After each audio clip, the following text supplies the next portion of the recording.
We really need to see a dramatic change to the foreign policy. Tässä on selvästi tekemisen paikka.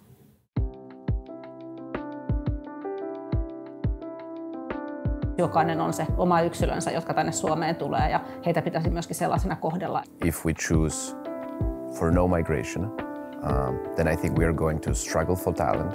We're going to have a much more difficult situation. Me tarvitaan Suomeen työntekijöitä, me tarvitaan yrittäjiä. It seems that we're going back a little bit from progress. Julkisuudessa, eli vaikkapa mediassa, usein näkyy maahanmuuton osalta vain epäkohtia. Sekin on hyvä, että epäkohdista puhutaan avoimesti, mutta ehkä semmoinen supervoima voisi olla se, että näytetään onnistuneita esimerkkejä. Meistä kukaan ei voi olla siihen täydellisesti valmistautunut, vaan meidän pitää myös ottaa vastaan niitä yllättäviä tilanteita, joita nämä sitten tuovat mukana. We will see the country flourish, develop in the ways that perhaps aren't even today expected, but all of those ways are going to be good ways.